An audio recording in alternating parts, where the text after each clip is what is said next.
Welcome to the Pianist TV channel. In this following masterclass, Graham Fitch discusses various scale and arpeggio technique. The filming takes place at Steinway Hall, right in the heart of London. Before Graham begins his lesson, here's a quick glance around the Steinway showroom and its vast piano workshop. On this introduction, Graham plays the Allemande from Rameau's Suite in A minor on a Model D concert grand, the same instrument on which he gives his lesson.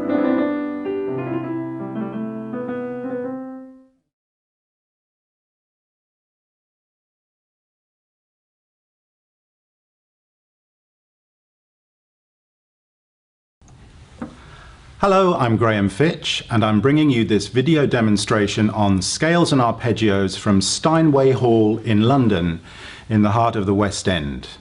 This goes with my article on scales and arpeggios in Pianist magazine, issue number 74.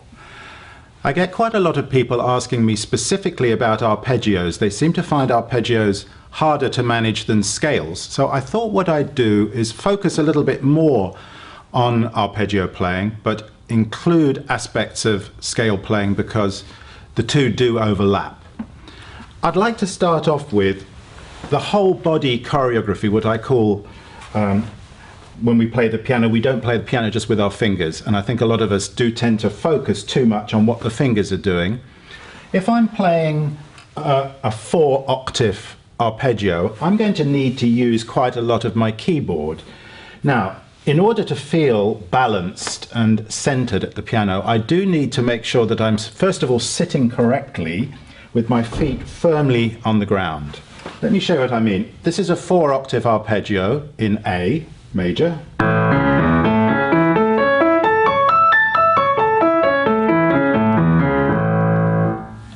If you look closely, not at my fingers, you'll notice that I started over in this position, and as I came to the middle of the arpeggio, I was central to my body, on the stool. And then when I come to this position, I'm ever so slightly over here. Now, it's not just the feet. We've got to make sure that we, first of all, we're sitting on a firm enough stool. If I'm sitting on cushions, I've got no balance on the two bones that are in my backside called the ischial bones or the sitting bones. It's very important that we are able to move freely from the one bone to the other. So that's the first thing I'd like to say about arpeggio playing. The feet, the sitting bones, the stool, and the way that we balance on the stool. Now, the other really important thing about arpeggio playing, and this seems to be a very common error, is it's what I call the gliding arm. Now, let me just show you that arpeggio again, just in the right hand, and you'll see, if you look now, not at my fingers, look at my elbow, and you should see a smooth line. Do you see how that elbow led my hand? The elbow is slightly in advance. Now, I'm going to show you a bad arpeggio. Don't copy this at home. Those teachers among you will recognize that. The reason I'm doing that is because my thumb doesn't have enough mobility. So what we need to do in conjunction with this leading, gliding arm, we need to develop flexibility in our thumb joint. Now, there are several ways that you could do this. Let me now go to a scale, and I'm going to show you in the left hand, just so that you can see my thumb. So now I'd invite you to look at my thumb particularly, and I'm going to show you what I hope will be a good scale. Slowly, look at the thumb.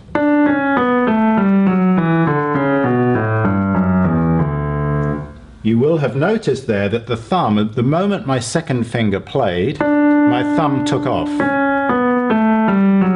When I say take off, I mean it took off under my hand. It started the journey to its next note. Some people's thumbs need a little bit of exercising to make them flexible, and I've got a few suggestions that I'd like to show you. Let me start off with a scale that I'm going to simply play with my thumb and my second finger. Let me demonstrate this first. I'm going to do the same scale of D major, which will mean that my thumb lands on black notes as well, and that's perfectly okay for the purposes of this exercise.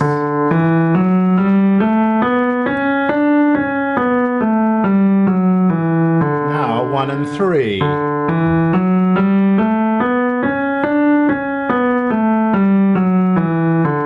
And 1 and 4. And so on. And for a large hand, 1 and 5.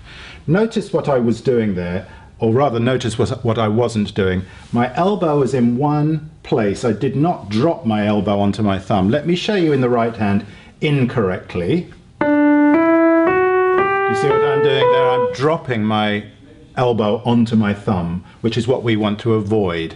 Now, if you feel that doing a scale with that rather strange fingering, rather unorthodox fingering, is going to confuse you, then you could use a Hanon exercise, or indeed any pattern of notes that you like. Let me take a Hanon pattern, the first one in the book, and I'm going to play, instead of doing it in C major, I'm going to do it in D major, and I'm going to refinger it 1, 2, 1, 2, and then I'm going to do it without stopping 1, 3, 1, 3. Let me just show you a little bit of it.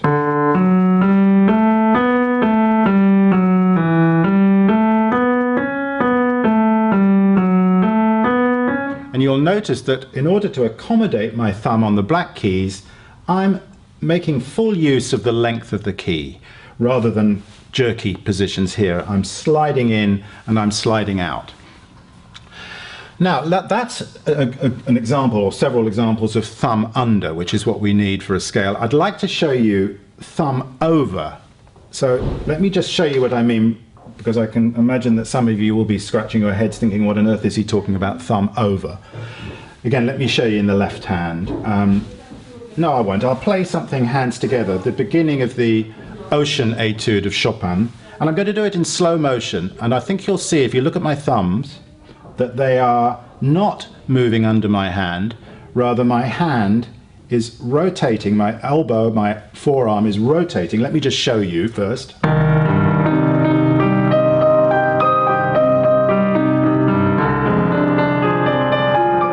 Now let me do that in slow motion so I can show you what I mean.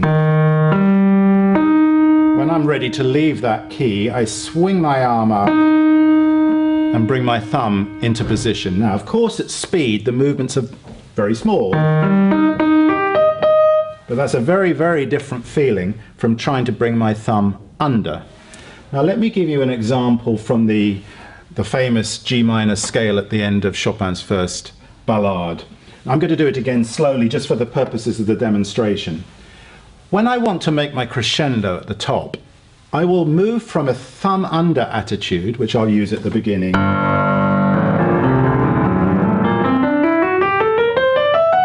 to a thumb over attitude. Let me just show you the last octave of that.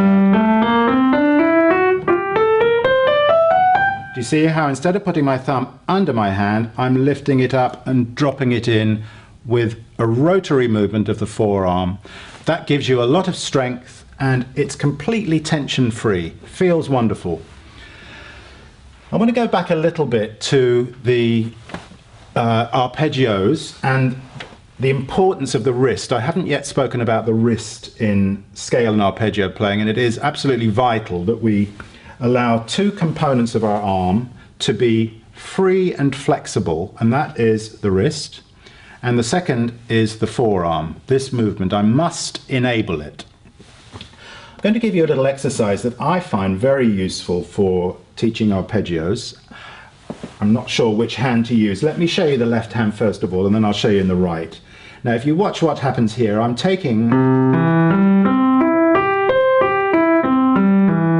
Now let me take the part of that arpeggio where the thumb is central. So that's second, thumb, fourth. If I hold my thumb down, and I play the note either side of that with the correct fingering. Be very careful here that you use the fingering you're going to use in the final arpeggio.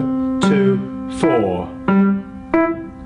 Notice that my elbow remains still, and all of the adjustments are happening here and here. Let me show you now with the thumb played.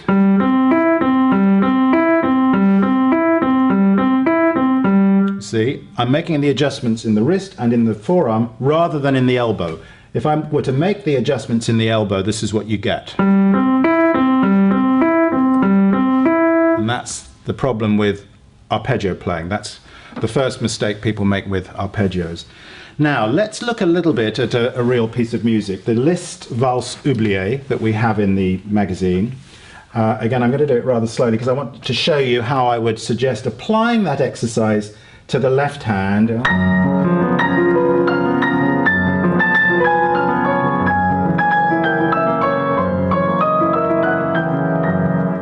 And so on. Now let me take that arpeggio pattern. Now there's my thumb, and there's the note either side of the thumb. What I'm doing is holding down my thumb first, playing very freely. The movement here feels extremely loose and extremely free. That's very necessary. And when I've got comfortable with that, then I play my thumb. I'm very aware here that I'm using a rotary movement. What I can do thereafter is to add perhaps a note on the top. Do you see where my adjustments are happening? Let me do that again rather slow.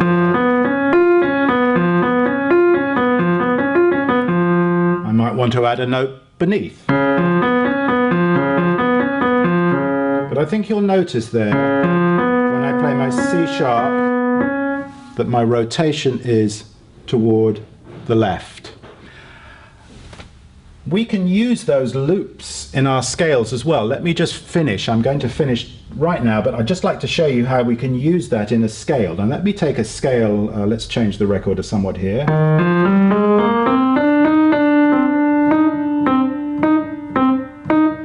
There's the loop.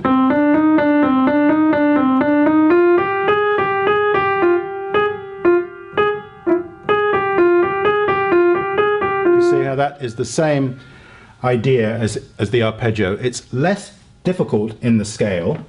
It becomes harder in the arpeggio because of the distances, and that's even more reason for us to keep very loose and very flexible. So I hope these suggestions will help you with your scales and arpeggios in your practicing, and I look forward to seeing you again for the next issue.